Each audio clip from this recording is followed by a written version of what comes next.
रहीम। तो दोस्तों आज का जो हमारा टॉपिक है वो है डिटर्मिनेंट ऑफ मैट्रिक्स। तो डिटर्मिनेंट ऑफ मैट्रिक्स क्या होता है? डिटर्मिनेंट असल में कहते हैं किसको? मैग्नीट्यूड को। कि जब भी हम किसी मैट्रिक्स का मैग्नीट्यूड फाइंड करना चाहते हैं, अब आप पूछेंगे कि मैग्नीट्यूड क्या होता है, तो मैग्नीट्यूड हमारे पास क्या होता है? कोई रियल नंबर। क्या चीज़ होती है? Real number. मतलब मैग्नीट्यूड हमारे पास क्या होता है? मैग्नीट्यूड मीन कोई रियल नंबर। रियल नंबर क्या होते हैं? 1 2 3 -1 2 3, इधर से चले 1 2 3 से इन्फिनिटी तक, -1 2 3 से माइनस इन्फिनिटी तक, ये सारे रियल नंबर्स हैं। और मैग्नीट्यूड क्या होता है? हमारे पास कोई ना कोई रियल नंबर ही आता है। तो डिटर्मिनेंट की हम डिफिनीशन क्या करेंगे? Determinant of matrix it is also known as a magnitude of matrix. और इसको हम क्या कहते हैं, किस तरह फाइंड करते हैं? तो इसके लिए एक ही कंडीशन है।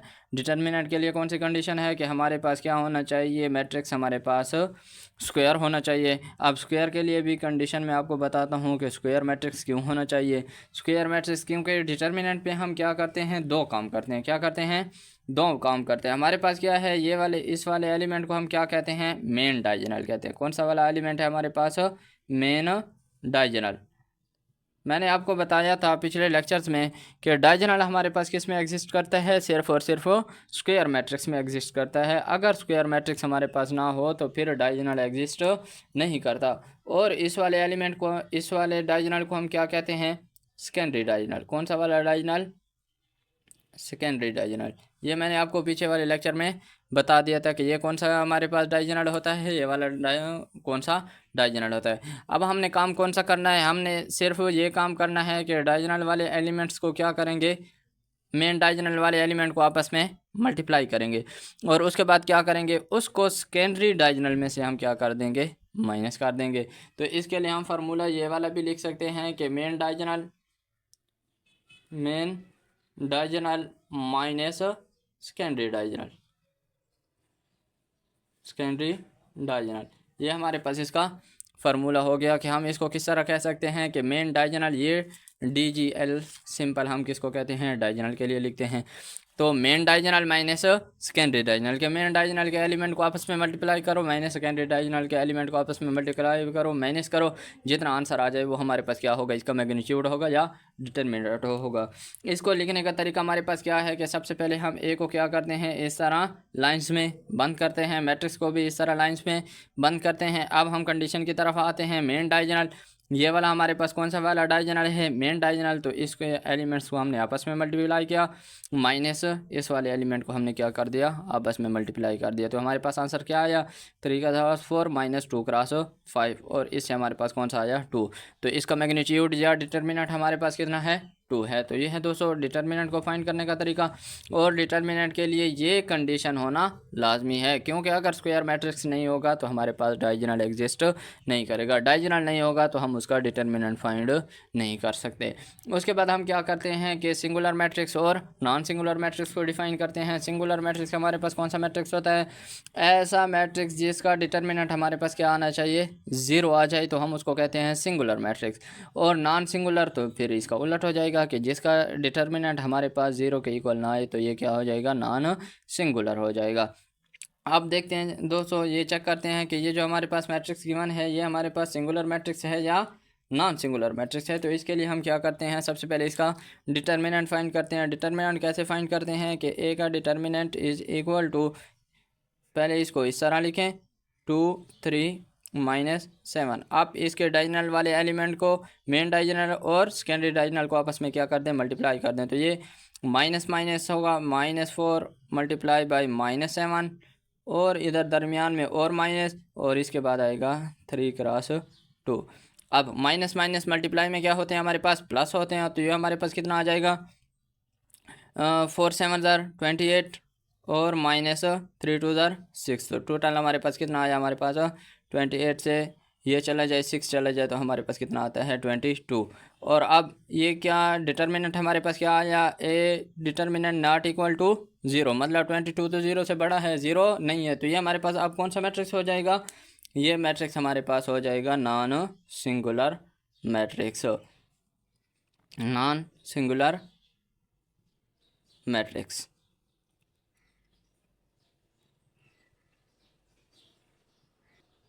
दोस्तों अब हमारे पास है कि एडजॉइंट ऑफ मैट्रिक्स क्या होता है। तो एडजॉइंट ऑफ मैट्रिक्स के लिए भी सबसे पहले हमने कंडीशन कौन सी चेक करनी है कि हमारे पास मैट्रिक्स क्या होना चाहिए, स्क्वायर मैट्रिक्स होना चाहिए। मैट्रिक्स कौन सा होना चाहिए, हमारे पास स्क्वायर होना चाहिए। और अब हमारे पास अगर मैट्रिक्स स्क्वायर हो गया तो उसके बाद हमने एडजॉइंट के लिए सिर्फ दो चीज़ें करनी है। पहली चीज़ हमने क्या करनी है, change the place of the main diagonal element, कि मेन डायगोनल में जितने भी एलिमेंट्स पड़े हुए हैं उनकी क्या कर दो, आप प्लेस को चेंज कर दो। और change the sign of secondary diagonal, और सेकेंडरी डायगोनल में हमारे पास जितने भी एलिमेंट पड़े हुए हैं उनके क्या कर दो, साइन चेंज कर दो। तो ये हमारे पास क्या आ जाएगा, एडजॉइंट आ जाएगा। लेकिन एक बात याद रखनी है, वो कौन सी वाली बात, कि हमारे पास ये किसके लिए है, सिर्फ 2x2 के लिए, मतलब जिसमें 2 रोज हों और 2 कॉलम हों, ये उसके लिए वैलिड है। अगर वो मैट्रिक्स नहीं होगा तो बाकी का एडजॉइंट निकालने का तरीका अलग है, बाकी का डिटर्मिनेंट निकालने का तरीका अलग है। चूँकि हम इस मैथमेटिक्स में 2x2 यूज़ कर रहे हैं तो इस वजह से इसके लिए ये वाला हमारे पास तरीका होगा। उसके बाद हम क्या करते हैं कि एग्जांपल ले लेते हैं। एग्जांपल में हम क्या करना चाहते हैं कि एडजॉइंट को फाइंड करते हैं। हमारे पास एक एग्जांपल कौन सी है, b = 4 - 3 2, इधर लिख लें 3। तो इसका एडजॉइंट क्या होता है, इसके एडजॉइंट को किस तरह लिखते हैं, ADJ इस तरह लिखते हैं ऑफ A = कौन सी पहली कंडीशन थी, change the place of the main diagonal element. ये हमारे पास कौन से वाला डायगोनल है, मेन डायगोनल है, तो इसके एलिमेंट को क्या कर दें, चेंज कर दें। 3 उधर चला जाएगा, 4 कहाँ चला जाएगा, इधर चला जाएगा। उसके बाद हम क्या करते हैं कि उसके बाद दूसरी वाली कौन सी है कि change the sign of the secondary diagonal. तो इसके क्या करने हैं हमने, साइन इसके साथ क्या है, माइनस है, तो हम इसके साथ क्या लगा देंगे, प्लस लगा देंगे। इसके साथ प्लस है तो इसके साथ क्या लगा देंगे, हम माइनस लगा देंगे। तो ये हमने क्या कर दिया, फाइंड कर दिया। तो आइए दोस्तों आगे चलते हैं कि हम क्या करते हैं कि इन्वर्स ऑफ मैट्रिक्स। तो आइए दोस्तों देखते हैं कि हमारे पास इन्वर्स ऑफ मैट्रिक्स क्या होता है। तो कल भी हमने इन्वर्स को डिस्कस किया था कि इन्वर्स हमारे पास क्या होता है। तो आज देखते हैं, आज फिर देख लेते हैं कि इन्वर्स हमारे पास क्या होता है। लेट हमारे पास क्या होता है, कोई मैट्रिक्स ए है, हमारे पास क्या है, ए कोई मैट्रिक्स है, और अगर उसके साथ उसके हम इन्वर्स को मल्टीप्लाई करें, किसको मल्टीप्लाई करें, किसी दूसरे मैट्रिक्स को मल्टीप्लाई करें, और कहते हूँ कि ये हमारे पास क्या है, इसका इन्वर्स है, तो जब उन दोनों को मल्टीप्लाई करें तो हमारे पास क्या आना चाहिए, यूनिट मैट्रिक्स या आइडेंटिटी मैट्रिक्स आना चाहिए। और आइडेंटिटी मैट्रिक्स हमारे पास ये वाला मैट्रिक्स है। तो देखते हैं कि हमारे पास इन्वर्स ऑफ मैट्रिक्स के लिए कंडीशंस कौन सी वाली होती हैं। तो सबसे पहली जो कंडीशन इसके लिए होती है कि नॉन सिंगुलर स्क्वायर मैट्रिक्स हो।